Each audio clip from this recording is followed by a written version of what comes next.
इस वीडियो में हम कक्षा 11 भूगोल और वास्तविक से 2025-26 का क्वेश्चन पेपर लिखने वाले हैं। तो इसको टोटल 21 प्रश्न दिए गए हैं इस क्वेश्चन पेपर में। 3 घंटे का पेपर रहने वाला, 70 मार्क्स रहेंगे।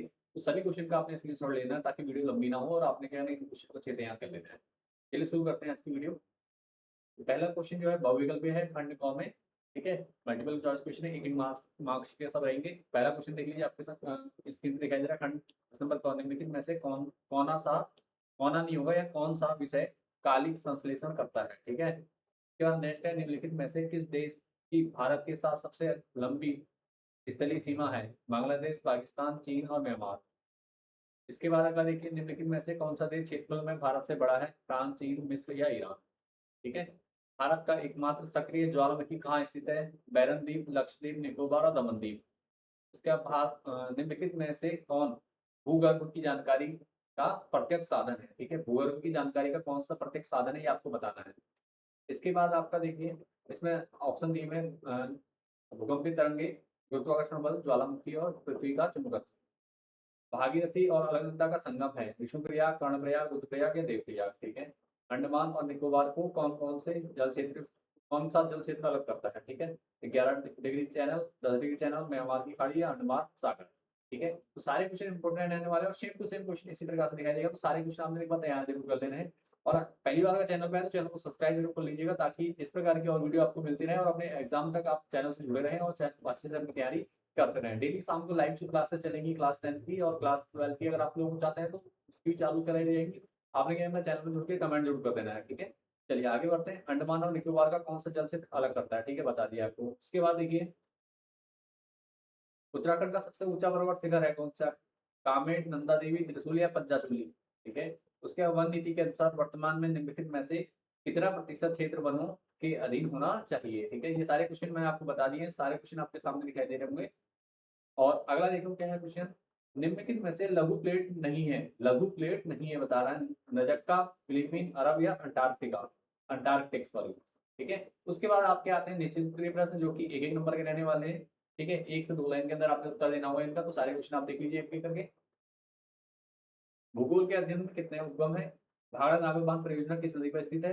भूकंपी तरंगों का अभिलेखन किस यंत्र के द्वारा किया जाता है।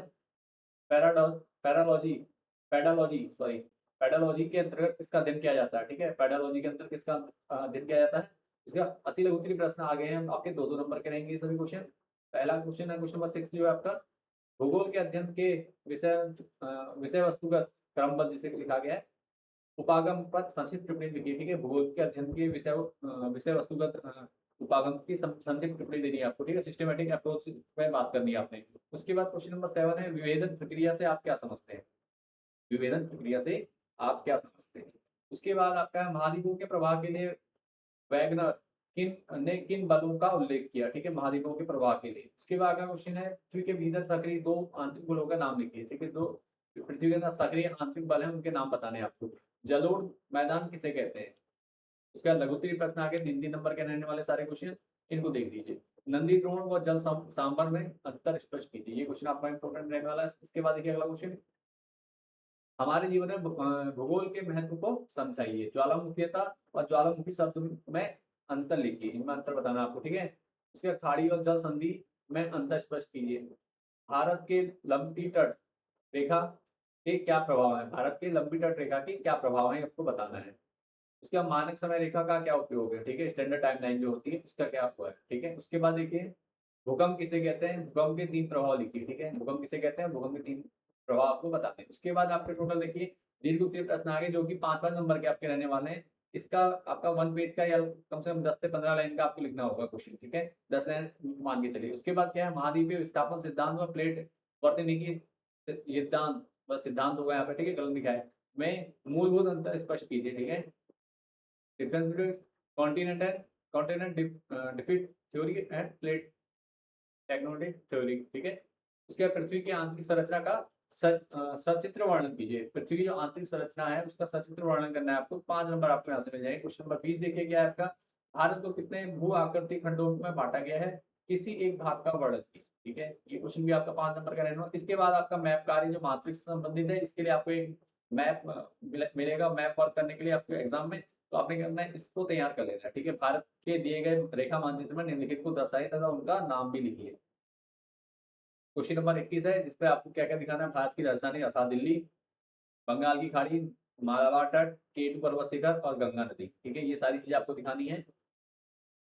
इसके बाद भारत के दिए गए रेखा मानचित्र में निम्नलिखित को दर्शाइए तथा उनका नाम भी लिखिए। क्या-क्या दर्शाना है इसके अलावा आपको दर्शाना है भारत का दक्षिणतम बिंदु, उत्तराखंड की राजधानी, उत्तराखंड की सबसे ऊंची चोटी, काली मिट्टी का एक क्षेत्र और सर्वाधिक चाय उत्पादक राज्य, ठीक है, जिसमें सबसे अधिक चाय उत्पन्न होती है। तो टोटल 21 क्वेश्चन आपके क्वेश्चन पेपर में दिए गए हैं और सारे क्वेश्चन मैंने आपको दिखा दिए हैं। उम्मीद करता हूँ पूरा क्वेश्चन पेपर आपको समझ में आ गया हो, कोई डाउट या परेशानी नहीं हुई। वीडियो पसंद आई, वीडियो को लाइक कर दो, दोस्तों के साथ शेयर कर दो। और पहली बार चैनल पे आए तो चैनल से जुड़ जाओ ताकि इस प्रकार की और वीडियो आपको मिलती रहे। इसके अलावा मैंने सभी विषयों के इंपोर्टेंट क्वेश्चन, इंपोर्टेंट पेपर और वायरल पेपर जितने सारे अपलोड कर दिए चैनल पे। अगर अभी तक आपने चैनल को सब्सक्राइब नहीं किया तो चैनल को सब्सक्राइब जरूर कर लो और उन वीडियो को जरूर देख लो। वीडियो में कोई भी और नया किस टॉपिक पे आपको वीडियो चाहिए उसके लिए कमेंट कर सकते हो। ठीक है, मिलते हैं नेक्स्ट वीडियो में। Thanks for watching this video और आपके अर्धवार्षिक पेपर के लिए आपको ढेर सारी शुभकामनाएं।